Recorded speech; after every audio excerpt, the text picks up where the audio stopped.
Assalamualaikum warahmatullahi wabarakatuh. Perkenalkan nama saya Faiza Rahmawijaya dengan NIM 171241422041. Eee, pada kesempatan kali ini saya akan, menjelaskan mengenai standar operasional prosedur atau SOP pengadaan barang dan jasa di Fakultas Kedokteran Gigi Universitas Brawijaya. Yang pertama, di sini ada tujuan SOP. Jadi, tujuan SOP di sini itu adalah ditujukan untuk memfasilitasi kebutuhan barang atau jasa yang ada di lingkungan Fakultas Kedokteran Universitas Brawijaya. Nah, untuk ruang lingkup dan unit yang terkait sendiri, prosedur ini itu diberlakukan hanya di Fakultas Kedokteran Gigi Universitas Brawijaya dalam proses pengadaan barang dan jasa. Selanjutnya, di sini ada istilah dan definisi. Yang pertama, pengadaan jasa adalah suatu kegiatan, pengadaan barang atau jasa suatu instansi yang prosesnya diawali dengan perencanaan, permintaan, dan diakhiri dengan selesainya kegiatan pengadaan barang dan jasa. Lalu yang kedua, eee, barang adalah segala benda, baik berwujud maupun tidak berwujud, baik bergerak maupun tidak bergerak yang diperdagangkan, dipakai, dinikmati, atau dinikmati oleh pemakai barang. Dan yang ketiga itu jasa adalah layanan yang membutuhkan kemampuan tertentu yang mengutamakan keterampilan. Selanjutnya, di sini ada urutan prosedur, dimulai dari prosedur pengadaan langsung dengan nilai kurang dari 50 juta. Yang pertama, penggunaan unit kerja menyampaikan surat permohonan barang atau jasa secara tertulis yang ditandatangani oleh dosen pembimbing dan ditujukan kepada dekan atau dekan pembantu 2. Dan yang kedua, itu ada dekan atau direktur selaku pembantu dekan 2 mengeluarkan keputusan persetujuan atau penolakan terhadap permohonan barang dan jasa. Ketiga, setelah pembuat komitmen atau PPK menyetujui permintaan, PPK segera mengeksekusi spesifikasi teknis dan membuat harga perkiraan sendiri atau HPS jika pengadaan langsung kurang dari 50 juta. Lalu, maka disebut pengadaan langsung dengan menggunakan kwitansi dan akan ditentukan rekanan sebagai pemenang. Keempat, setelah PPK menyusun HPS, diteruskan, kepada petugas pengadaan barang yang, melakukan penilaian terhadap penawaran yang diterima dan menetapkan pemenang berdasarkan harga penawaran terendah.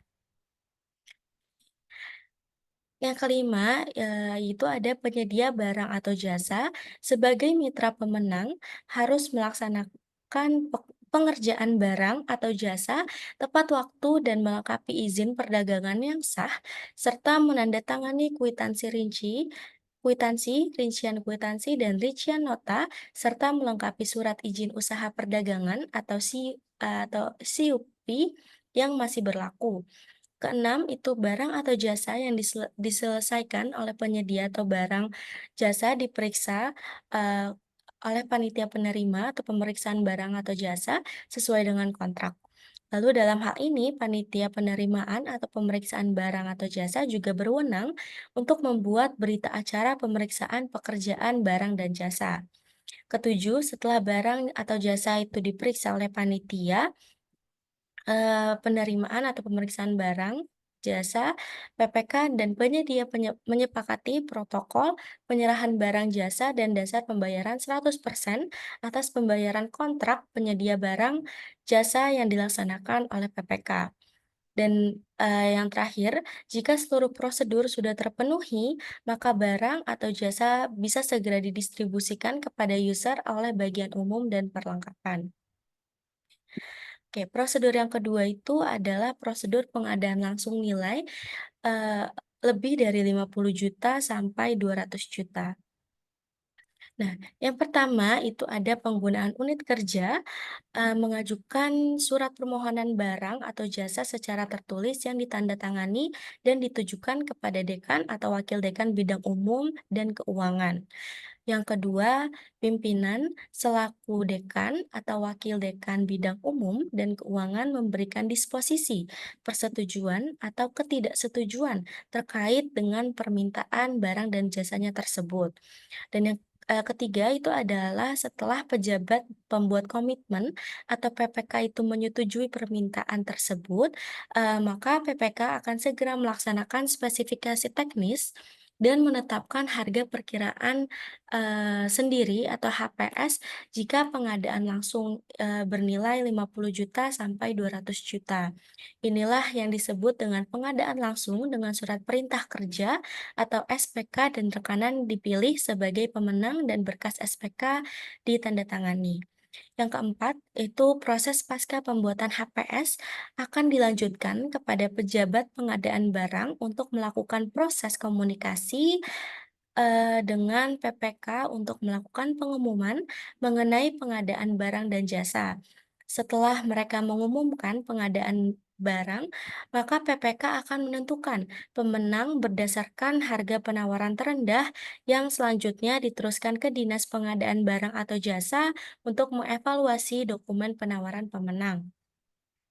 Yang kelima, itu setelah dokumen penawaran pemenang, lelang telah dinilai oleh pejabat, pengadaan barang atau jasa selanjutnya, dilakukan negosiasi harga antara pejabat pengadaan barang jasa dengan pemenang dan hasilnya disampaikan kepada PPK. Keenam, itu, penyediaan barang atau jasa selaku mitra pemenang melakukan penandatanganan kontrak dengan PPK dan pejabat pengadaan barang atau jasa untuk melaksanakan pekerjaan sesuai jadwal yang telah ditentukan. Yang ketujuh, barang atau jasa yang diselesaikan oleh penyedia barang atau jasa kemudian diperiksa oleh panitia penerima pemeriksa barang atau jasa sesuai dengan kontrak. Dalam hal ini, panitia, penerima atau pemeriksa barang jasa juga berwenang membuat berita acara pemeriksaan pekerjaan barang atau jasa. Kedelapan, setelah barang atau jasa itu diperiksa oleh panitia, penerima barang jasa, kemudian PPK dan penyedia penandatangani berita acara serah terima barang atau jasa dan berita acara pembayaran 100 persen sebagai dasar dalam pembayaran kontrak yang telah dilaksanakan oleh penyedia barang atau jasa. Dan yang kesembilan, setelah seluruh formalitas tersebut telah selesai, barang atau jasa akan segera didistribusikan kepada pengguna oleh bagian umum dan perlengkapan. Oke. Selanjutnya untuk alur yang ketiga itu adalah prosedur alur pengadaan langsung nilai lebih dari 200 juta. Yang pertama itu pengguna unit kerja mengajukan surat permohonan barang atau jasa secara tertulis yang ditandatangani oleh dosen, pembimbing dan ditujukan kepada dekan atau dekan 2.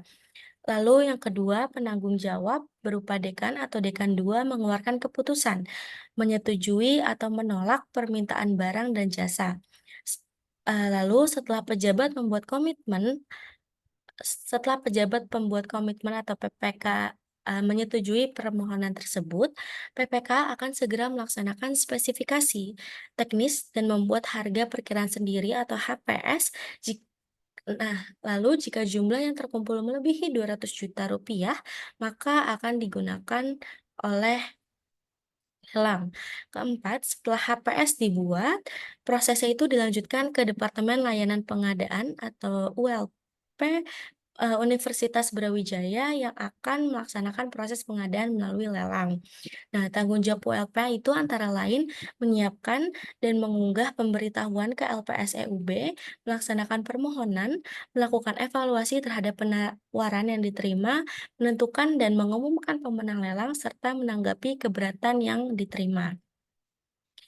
Yang kelima, barang atau jasa selaku penyedia barang atau jasa selaku mitra pemenang melakukan penandatanganan kontrak dengan PPK dan pejabat pengadaan barang atau jasa untuk melaksanakan pekerjaan sesuai dengan jadwal yang telah ditentukan. Selanjutnya, barang atau jasa yang diselesaikan oleh penyedia barang atau jasa kemudian diperiksa oleh panitia penerima pemeriksaan barang atau jasa sesuai dengan kontrak. Dalam hal ini, panitia penerimaan atau pemeriksaan barang jasa juga berwenang dalam membuat berita acara pemeriksaan pekerjaan barang dan jasa.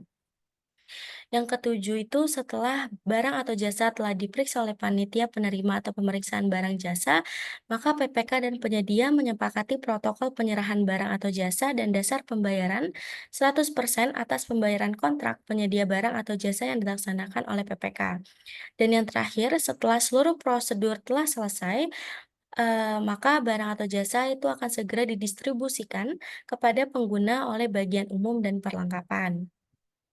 Oke, selanjutnya di sini ada bagian dari alir prosedur, SOP pengadaan barang dan jasa. Dimulai dari, unit kerja, permintaan sesuai dengan rekapitulasi permintaan, nanti, di situ akan dibuat surat permintaan, lalu setelah surat permintaan, telah dibuat, maka akan diajukan ke PPK Pejabat Pengadaan Rekanan, atau proses pengadaan sesuai dengan data pengadaan, lalu akan menghasilkan kontrak kerja. Nah, dari kontrak kerja ini akan direkonsiliasi setiap, triwulan dengan bentuk laporan simak. Lalu dari laporan simak tersebut akan di-input datanya maksimal 2 hari kerja dan akan keluar nomor kodifikasi BMN. Setelah nomor kodifikasi BMN, sudah diterima, maka akan terjadi serah terima barang maksimal 10 hari kerja dan akan, di berita acara serah terima. Setelah itu, maka prosedur, pengadaan barang dan jasa di Fakultas Kedokteran Gigi UB akan selesai. Mungkin sekian dari pemaparan dari saya, lebih dan kurangnya mohon maaf. Wassalamualaikum warahmatullahi wabarakatuh.